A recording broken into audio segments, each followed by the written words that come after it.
اهلا ومرحبا بكم في حلقه جديده من برنامج عالسحور. هو مين اللي قاطعك في الكنترول؟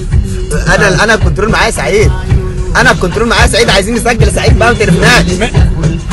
وحشتونا احسن جمهور في الحته كلها، احسن جمهور في الحته كلها والحتت المحيطه، وان احنا بفضلكم الحمد لله ان الحلقه بتاعتنا حققت اعلى مشاهدات، 45 واحد، اعلى فيوهات، 45 واحد، 45 واحد. هم نفس 45، هم متابعيننا في كل حاجه. بس النهارده عندنا مفاجاه كبيره، مش هقول لكم عليها غير بعد الحته دي. مين يقول اطفي النور عشان الناس، اطفي النور عشان الناس، ما تقولش تاني. النهارده وصلنا اول رساله من اول معجبه وصديقه للبرنامج. نسمع تحيه لصديقه البرنامج يا جماعه. يا جماعه واحنا عندنا معجبات؟ عندنا معجبات كتير، رغم ان احنا بنشتم في البتاع، بس الحمد لله هذه المعجبه بعتت لنا رساله مهمه، وهذه احب اذكر لكم اسمها اولا، هي الاستاذه سميره بهيج.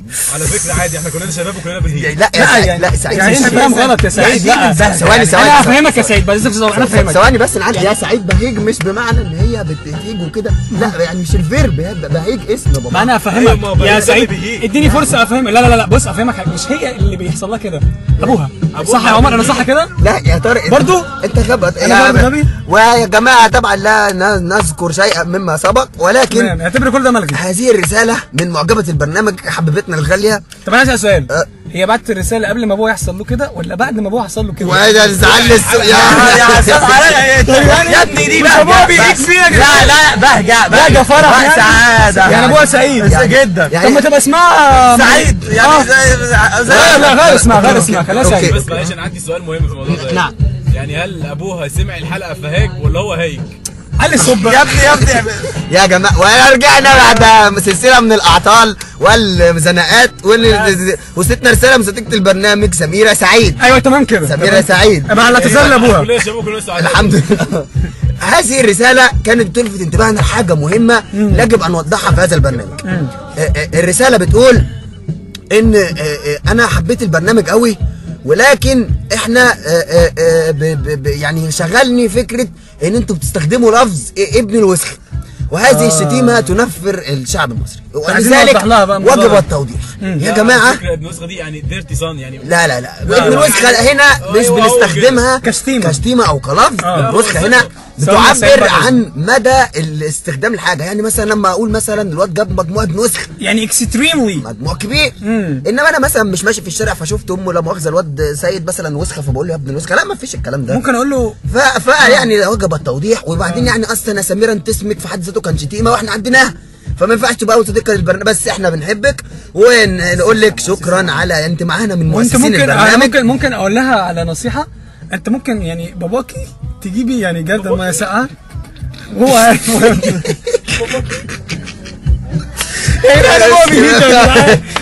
ابوها بقى اسمه سعيد. جيب سعيد ورجعنا لكم تاني بعد هذه الفتره من قراءه الرسائل، وحبينا النهارده انه البرنامج بتاعنا يلمس المجتمع المصري. ولم رساله من صديق البرنامج اسمه ايه ده، عطيه بعجر. ايه ده بقى، عندنا 2 اصدقاء ما شاء الله ما شاء الله. لا سقفل تاني صديق عطيه بعجر. ثواني بس يا استاذ عمر، بس قبل عطيه بعجر يعني انت ما ينفعش تقول بلمس وبعد كده ترجع تقول ما هو بيهيج. صح يعني صح. احنا هنعلي بقى، انا عايزين نبقى في مصداقيه. الكلام يكاد يكون ليه معنيين وحق معنوي. طب احنا ايه اللي يودينا في الناحيه دي؟ يا جماعه والنبي، بس احنا في رمضان يا جماعه والنبي. ايه ده، انتوا مش فاهمين في رمضان؟ احنا مش عشان علشان كده انا بحاول اوضح لحضرتك. ماشي يا استاذ احمد، واحنا هنراعي هذه دلوقتي نعمل هنراعي النقطه وهنراعي هذه النهارده بعد بس ما تفرقنا. خلاص ثواني بس استاذ سعيد رساله عطيه بعجر لسه بعجر، بس نشوف بعجر بيقول ايه. بعت النهارده رساله بيقول لنا فيها بنته بنته بس في ميل يعني جد في ميدوتر لا بس مالها؟ فبعت لي يقول لي ايه؟ ها بنت الجزمه جابت 74 في الثانويه العامه. لا لا لا لا لا لا لا كده الاستاذ بحجر اثار هذه النقطه وطلع معانا على نفس الخط، وهكذا بدانا ضمنيا موضوع حلقه النهارده بعد الفاصل. بعد هذا الفاصل ملاحظات حسني بتعجبني. قبل ما نطلع الفاصل، نعم هو مش احنا معانا صوت الاستاذ عطيه بحجر وهو بيقول لنا هذه القصه؟ لا ثواني يا جماعه، في مزيكا حزينه بس احنا سيبه. ارجع محمود، ارجع محمود، الساوند سيستم بايظ يا جماعه. معلش رجل عمر دايس على السلك. ماشي ايوه استاذ. لا ثواني بس يا استاذ ما تقطعش علينا، احنا عاملين في يا جدعان. بصوا بعض الجماهير تعتقد ان هذا الموضوع شخصي، يعني انت ما عندكش ثانويه عامه ففاكر الموضوع ده لا ثواني بقى الموضوع. ولكن حلقه النهارده زي ما قلنا حلقه ان هي بتلمس كل بيت مصري. احنا قلنا يعني احنا سيبنا عم بهيج ما حدش يقول ان الثانويه العامه تمس لا تمس حقوقك. لا ده ثواني دي طبقا لروايه الاستاذ الفنان كريم رشد اللي هو كان بيعطس، اللي هو قال لك بالعكس. احنا هنقعد نعلي لحد ما بكره. وهكذا قررنا موضوع حلقه النهارده هيكون حلقه من برنامج على السحور بتتكلم عن ثانوية العامة، فيزياء، دي عطسه وضحى في نفس الوقت. ولازم تواجهه. ولا نستطيع ان نبدا الحلقه الا بكلمات الفنان القدير عبد الله ابو اللوف، وهو هنا بنحب نوجه له تحيه يا جماعه. يلا نسقف لعبد الله ابو اللوف. ده مصيرك ولازم ونستمع الى هذه الحته الحزينه. نبكي يا جماعه، لحظه بكاء يا جماعه، لحظه بكاء. بس بقيتوا مقفولين. اوفر. الثانويه العامه لمست بيوت كل واحد فينا، مست بيوت كل واحد فينا. وفي مناقشه هذا الموضوع الهام والمصيري، حسني كان بيسلم على واحد. حسني كان بيسلم. طبعا احنا قاعدين جنب قهوه الباشا والوار لسه لاقط، وهنرفع الحلقه مباشره. ولكن بنحب نرحب بضيوفنا في الحلقه النهارده الاستاذ محمود فزاع. ازيك يا استاذ محمود؟ ازي حضرتك؟ والاستاذ محمد سعيد. ازيك يا استاذ سعيد؟ منورنا والله. انت ابو سميره؟ لا بتدنيها. بس انت اللي بتعمل الفعل. نرحب بباقي الضيوف يا اهبل. نرحب والاستاذ محمد عبد النعيم نجم، والاستاذ احمد حسني ان شاء الله يخليهم لك يوم ويخليهم لي. ومعانا ضيف جديد على حلقاتنا وعلى راديوهاتنا الاستاذ طارق النغي. ازيك يا استاذ طارق؟ الحمد لله تمام. بس منورنا. كنت عايز اتاكد من حاجه بس. نعم يا استاذ طارق. يا بنت ام سعيد. البنت ام سعيد. يا بنت ام سعيد. يا زين الميه. لا مش مهم هذه الحته، مش مهم هذه الحته. ما تبقاش معدنيه بس، ما تبقاش معدنيه، تبقى من الدش. احنا نبهنا عليها. يا بنت ما ينفعش. احنا نبهنا عليها. ما ينفعش يا بنت الهايج النهارده. يعني ابوها سعيد وهايج يا جماعه. سعيد الهايج نسيت اسمها والله، نسيت اسمها يا جماعه. نرجع لموضوع واحنا بنعمله ده اسفاف. ده نرجع لموضوع حلقتنا. والنهارده قبل لا قبل الفطار بساعه ظهرت حاجه في قبل السحور يابا. انت ايه يابا؟ لا قبل الفطار. النتيجه الفطار. سوري اصل احمد حسني حالق دماغه. يا حسني ما تعرضش امي في الحلقه. انت ما علتش حضرتك هذا لفظ جديد لم نقوم بتفسيره. عليك وانت لا يمكن استخدامه. نعم. بس نرجع تاني عشان اللقاء. بس ملاحظه صغيره. اللقاء النتيجه مش قبل الفطار بساعه. ابويا النهارده يعني جاي ده اكسكلوزيف. لا ده ثواني حصريا. هننتقل بالمايك للاستاذ سعيد ليقول لنا الروايه الاولى عن نتيجه الثانويه العامه، لان تضاربت الاقاويل. في ناس بيقولوا انها قول. لا بص، انا حابب بس اقول نقطه في الموضوع ده. انت سالتني سؤال مهم وقلت لي يعني اجي بس كده عشان تعالى قرب بقى سعيد، قرب عند المايك. بص يا سعيد قرب كمان يعني. بس يا تامر. تمام. دلوقتي انا صاحي الصبح كده قلقت كده من نومي. قمت اصلا كنت نايم متاخر. ماشي. فصحيت كده على الساعه 9، يعني ما صحيتش يعني قلقت كده. مني بقى يعني ماشي مع غض النظر. ابويا لقيته قاعد على المكتب. ام ابوك يا سعيد. طب بقالنا ساعه ما دخلناش في الحكايه. ايوه من على السرير. بطل لنجره. الايقاع وشد الهند من يلا. لقيت ابويا قاعد على المكتب وفي ايده كشوفات كتير. قاعد على المكتب جميل. الكشوفات ايه يابا الكشوفات دي؟ يابا قال لي دي وايه المضحك بابا؟ لا احنا لازم نعلي يا جدعان ايه المضحك بابا؟ ايه يابا بتضحك فيا يا ولاد الوش؟ يابا ايه يا حاج يابا دي انت ابوك لابس، انا انت ابوك لابس الجلابيه فاهم ومسلح على بتاع خلاص يعني حاطط دفاتر في حجره. ورجعنا تاني اكمل حكايه يابا. بغض النظر قلت له يابا يا والدي ايه اللي معاك ده؟ والدي اموت انا يعني يابا والدي ده انا شفته لابس شورت تمام. الحاج بيلبس الكبير بقى والدي. نكمل عشان دي اول حدوته. يعني انت ابوك اللي بص يا ابني. كمل يا عمر سعيد ولا انا؟ كمل اي واحد فيكم ولا ثلاثه. ماشي كمل يا سعيد عشان الحلقه قربت تخلص. بقول له والدي ايه ده؟ والدي قال لي دي كشوفات النتيجه بتاعت الظهور الابطال. فبقول له اوف ده انت كده انت جامد بقى. قال لي ما صاحب بس كشوفات ايه؟ دي كشوفات ايه حضرتك؟ دي يا جماعه بس قبل الكشوفات سيبه يسترسل عشان احنا هنخلص من الهايج يقول لنا انت جامد. لا علي بقى. ده ايه ده؟ يعني علي يعني كده ده انتوا علي يا عندي ابني علي بس عشان عايز اقول لهم حاجه. هات يا ابني اغنيه ام كلثوم عشان الحلقه شكلها طويل. علي يا ابني هات حلقه اغنيه قبلها. لا قبلها. طب نكمل بس الموضوع. كمل مره اصل مره يقول لك هي يا جماعه احنا جبنا اغنيه طويله عشان واضح ان الحلقه طويله. ماشي كمل يا سعيد. تشرب كده وتسيب ما ينفع خلاص احنا وطينا الصوت. احنا دلوقتي قدام المستمعين يا جدعان ما تلنجروش يا جدعان عشان لسه في حكايه. احنا دلوقتي قدام المستمعين. طب بصوا بقى انا هعيد السيطره على البرنامج وهقول لكم حاجه ظريفه جدا. لا لسه لازم نكون منظمين. احنا النهارده يكمل قصتك. لحظه بس حضرتك يكمل عشان ما اكسرلكش العربيه. والله هسيبك واكسر لك المكان ولا هدوس كلاكس. نعتذر. بص هديك فرصتك. استاذ سعيد عنده قصه الراجل تعبان وجه يحكيها لنا فاحنا لازم نسمعه. هو ده يا جدعان عايزين نفهم فيك وفي الاخر يرفعوا علينا الزراعه دي. فهندي سعيد فرصته وبعدين لكم حق الرد. معلش بس فرصته في ايه بالظبط؟ انت ان هو يسرد الحكايه. اسرد اتفضل اسرد بس ما تسردش عليه. اسرد بس ابتعد عن الالفاظ التي توحي بالشك. يعني تعبان هايج جامد كده يعني. المهم يعني فايه لقيت بقى النتيجه معاه من 9 الصبح عمال بقى ايه وفرقها على حبايبه. معنى كده ان ابوك اصلا بيستغل النفوذ. يعني بيفرقوا ياخد مكانها قطايف. ده حقيقي. يعني بيعدي على كل الناس. يلا خلاص وفي حجره خلاص يا استاذ طارق خلاص يا استاذ طارق. بس انا متخيل حاجات غلط. لقيت النتيجه ظهرت اصلا على النت امتى؟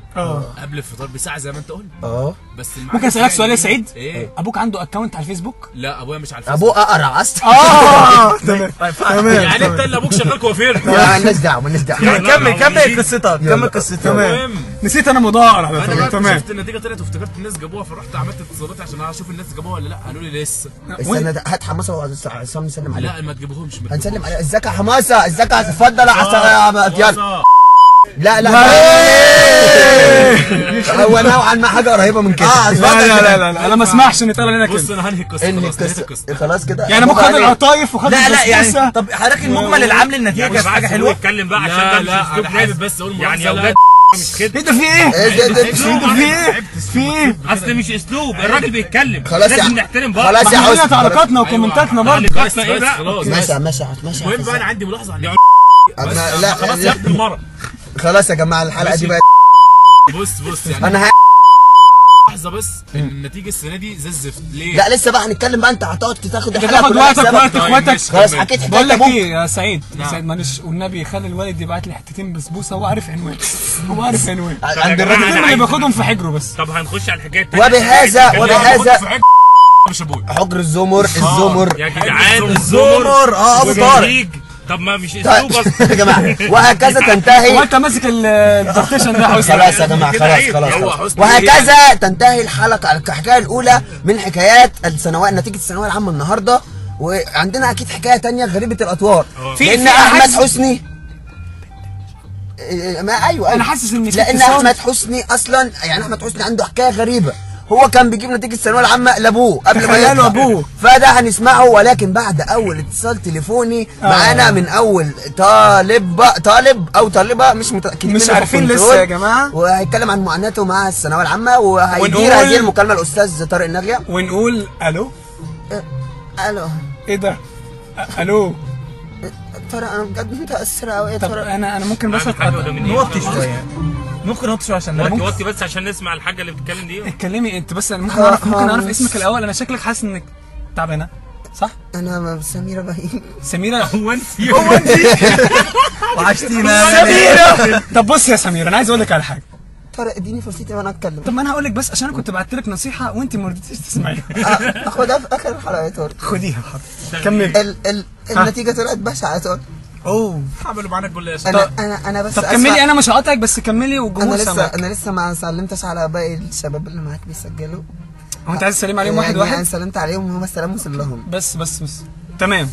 انا النهارده جماعه بس اسال سؤال. انا بس عايز السلام وصل لكم واحد واحد؟ هو وصل يا استاذ طارق، بس انا تمام. عايز بس ممكن اسالها سؤال بس على ماشي. الهوا. بهيجة يا قصدي سميرة. ثواني ليه بس. عندك سؤال يا انا سميرة؟ بس يعني انا عايز اسالها على الهوا كده بما ان احنا قاعدين كده كلنا. تمام. علي شويه. ورجعنا تاني. سميرة.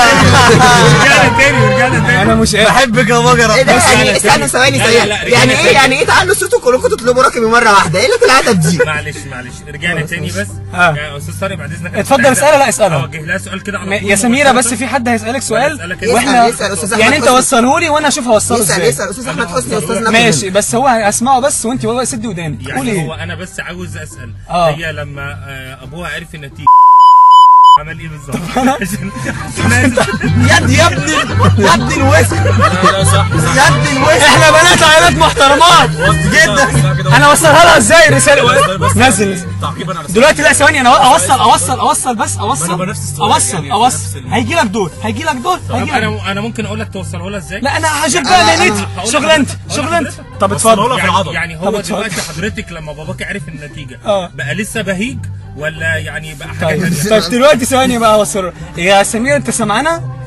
انا مش طب يا سميرة ركزي معايا دلوقتي. في واحد انت ماسكه التليفون بايه يا سميرة؟ معجب يا بعد اذنك هعلي الصوت عليه. لا ده مش معجب، ده استاذ احمد حسني استاذنا. ايه ده انت عارفاه يعني طبعا. هو بيجي. انا متابع البرنامج. طيب دلوقتي احنا عارفين المأساة اللي حصلت لك ان النتيجه ما انا هوصل بس عشان اصل الجمهور كده هيفهم. طب عادي ممكن بقى، ده شرف. طب تدوني مساحه اقول. طب احنا بس اوصل لك بس السؤال. انا سمعت. انت سمعتي؟ طب دلوقتي باباكي يعني هو كان بيسأل عن حالة من حالات الانفعال عند باباكي. كل يعني زي ما احنا عارفين كل واحد بينفعل بطريقته.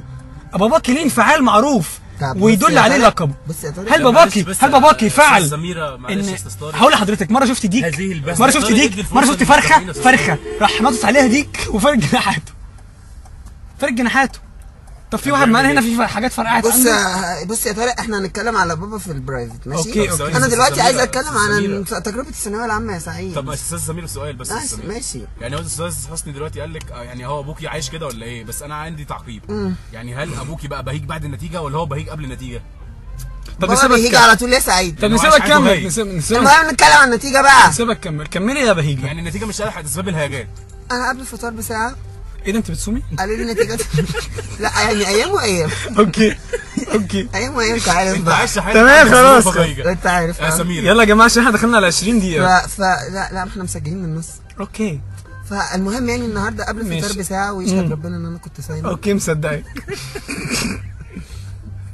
دي حاجه ربنا والله ادرى. كملي يا بنت. يلا كملي. قالوا لي النتيجه طلعت. فانا دخلت على موقع اليوم السابع. من اليوم متاكد ان هو اليوم السابع؟ هو في الويك اند. تمام. فقالوا لي دخلي رقم جلوسك. دخلتي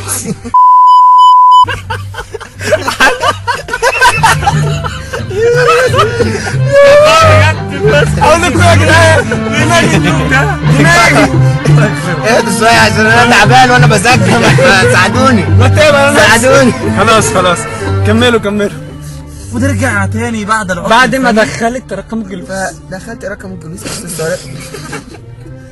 طلع لي النتيجه.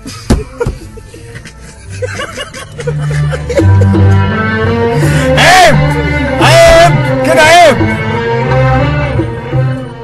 واستاذ طارق بيعتذر ان هو يكمل الحلقه. ليه فانا بس؟ هضطر ان انا اكمل بداله. طيب عشان انت تعبتني. انا هروح اعمل حاجه كده مش لازم اقول عليها ايه اللي هروح اعمله. روح انت بقى خلص اللي انت بتعمله. نداء الطبيعه. انا بنداء الطبيعه ويا رب يبعد بهيج عني. وبعدين يا سمير. فيا استاذ محمود انت اللي معايا دلوقتي. يا حبيبي احنا كلنا معاك.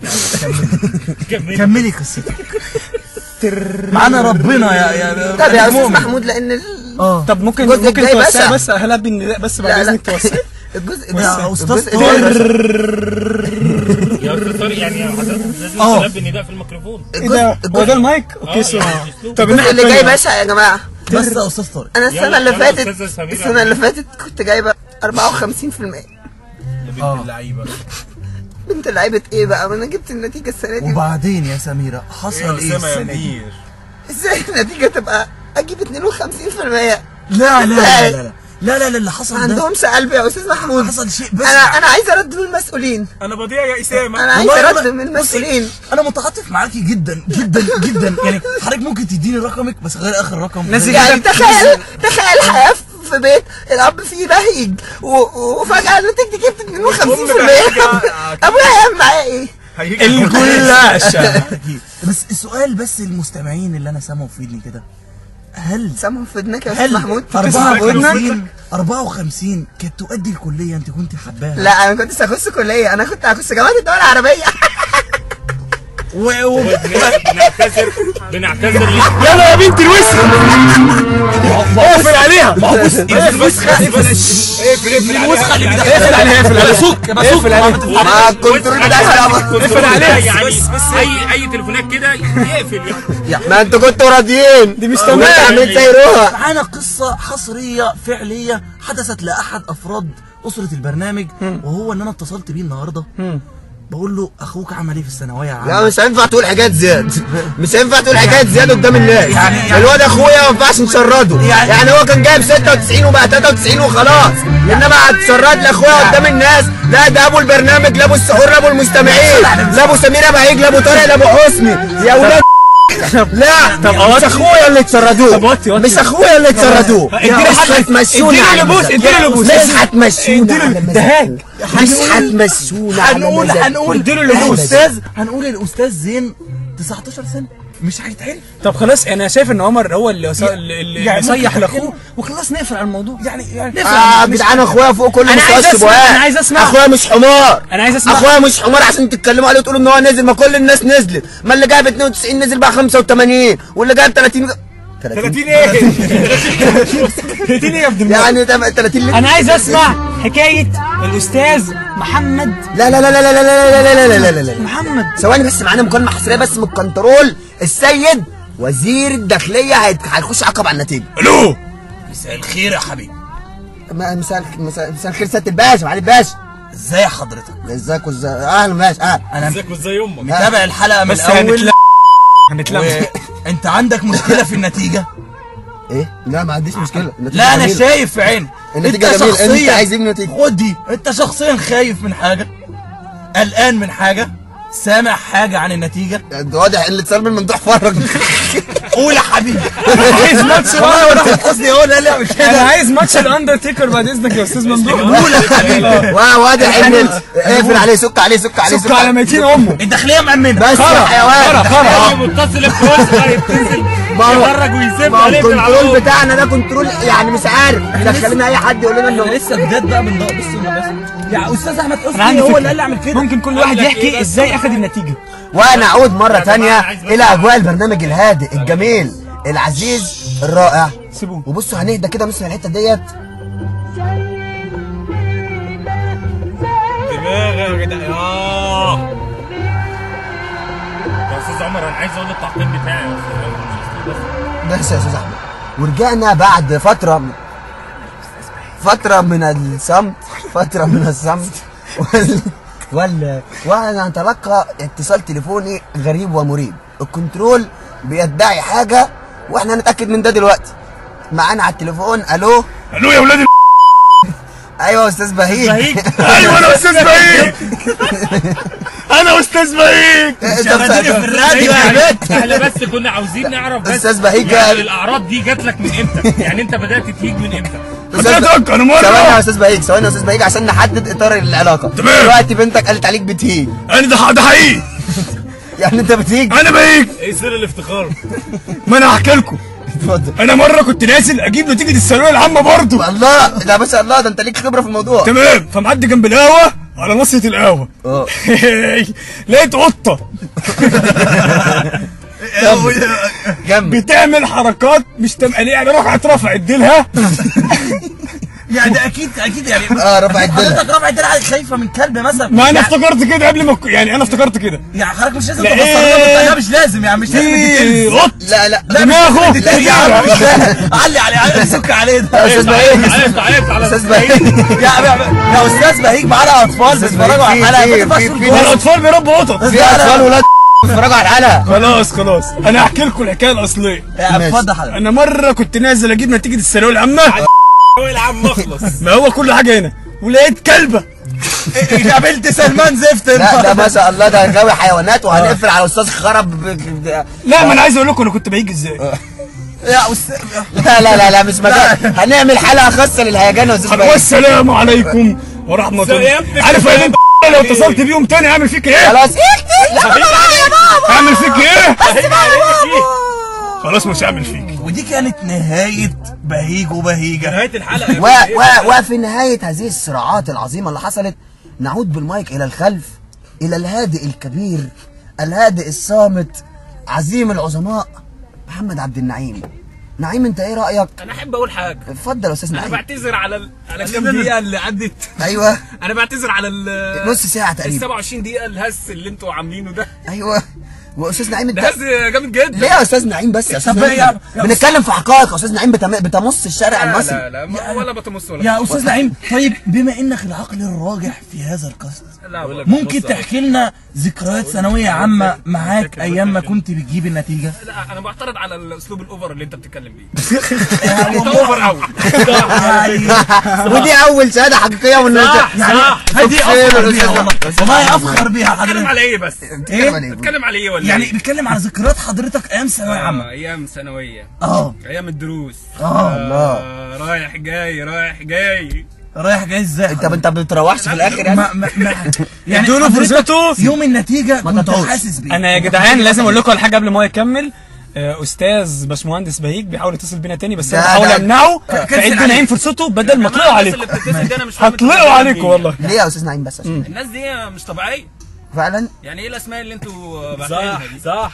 استاذ بهيج واستاذ عطيه بعجر وكده. برضه حضرتك لا يعني اسماء الناس مش وسخه الناس. لا معلش بس انا عايز ارد على استاذ نعيم في الحته دي. معلش يا استاذ يعني هو بيقول لك اسماء غريبه. ولا ثواني بس. ايوه ارجع. ايوه يعني هو بيقول لك اسماء غريبه. طب ما مدحت شلبي بيتصل بيها اسماء مش موجوده اصلا. واحنا مش اقل من مدحت شلبي. ونستمع الى اغنيه مهرجان مولاي اني ببابل. يا ابو سعيد لازم نتقال. احنا عايزين بقى دي ام كلثوم. عايزين ننقل الحلقه لمرحله النهايه. سيبنا انا عشان الجو حر. فهننقل المايك وهننقل الحديث اخيرا. لا اتحرك امشي. لتعقيب استاذ احمد حسني قبل ما ننهي هذه الحلقه التي لا نعلم متى بدات ولا نعلم متى ستنتهي ولا يعلم مجراها الا الله، ونحن نتحرك كالكلب اللي هو الاستاذ بهيج شافه. استاذ احمد حسني. ايوه استاذ احمد حسني. ايوه تعقيبك ايه؟ والله يا بيه انا بس يعني انا حضرني بس تساؤل كده وتخيل. اتمنى ان انتوا تتخيلوا معايا الموقف دوت. احنا خيالنا شغال من اول الحلقه حضرتك لدرجه ان كلنا هجنا. يعني احنا بس ايه يا عمر بتقول؟ ارحمنا بقى يا ابني. خلاص بقى يا عمر بقى كلها نص ساعه صح. عايزين نحط كل تاني حاجة. نحط لكل مكان. لا يعني كل حاجه في مكانها برضو. ماشي ما هنحطها حاضر. ما انت اللي غلط. يعني دلوقتي تخيل ان النتيجه دي طلعت قبل الفطار بساعه. تمام. والناس صايمه. الراجل هيقدم بدري بس والناس صايمه. صح كده. تمام. وبعدين طلع خبر من مصائب. طب ثواني عشان في تليفون مع لا ده سعيد. خلاص سكت عليه وبعدين ده الاستاذ بهيج بيحاول يخش باي طريقه. وصل لنا من مصادر مؤكده ان في 70,000 واحد من الثانويه العامه ساقطين. لا ده نحتسبهم شهداء عند الله. يعني ابهاتهم هيعملوا معاهم الجلاسه وقتي. يعني تعالى بقى استنى بقى. اوكي. يعني تعالى يعني قدام الناس ورا الناس يا جدعان. يعني ممكن يخبوا عليهم. بس نخلي استاذ فزاع بس بعد اذنك. اتفضل كمل. يعني انت تتخيل ان ده حصل في نهار رمضان. ممكن تفضل تتمشى يا استاذ فزاع كده عشان بس ننفذ. احنا بنقول الحلقه بس. احنا خلاص قربنا نخلص يعني. احنا بنقفل. بنقفل يا جدعان استاذ بهيج بيتصل ب 15 رقم مش قادر امنعه. ثواني بقى. ان حصل في نهار رمضان والناس الابهات عرف النتيجه دي في نهار رمضان. تمام. فانت ما بالك بقى بكميه الشتايم وكميه التهزيم. والله. يعني عندنا 70,000 شتيمه حصلت قبل الفطار. لا حضرتك انت مش بس اللي بيسقطوا 70,000 جلاشه.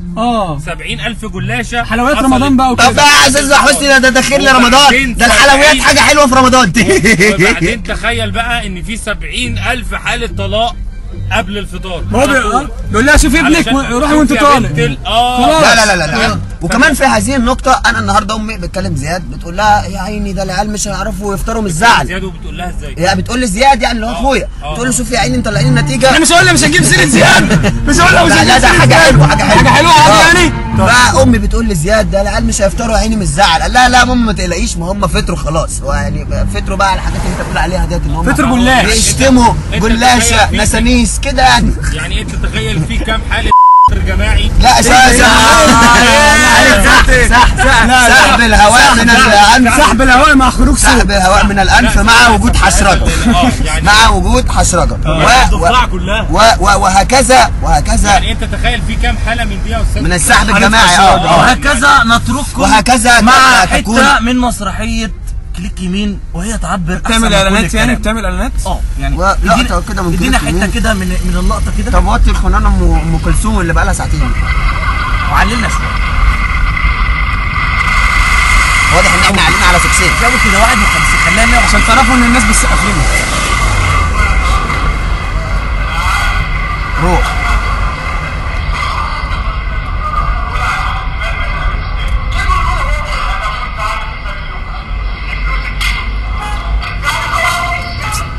يودع امه وابوه. الاستاذ اتش الفنان الله يسامحك.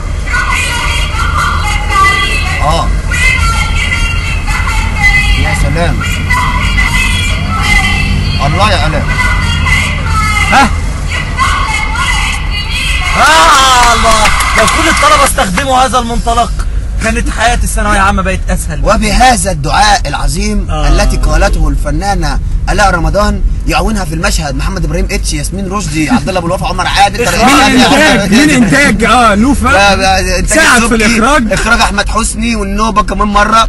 لا يسعنا الا اننا نختم هذه الحلقه بكل الحب بكل الود بكل الهيجان ونقول لكم مع السلامه ونلتقي في الحلقه القادمه قريبا وحصريا على برنامج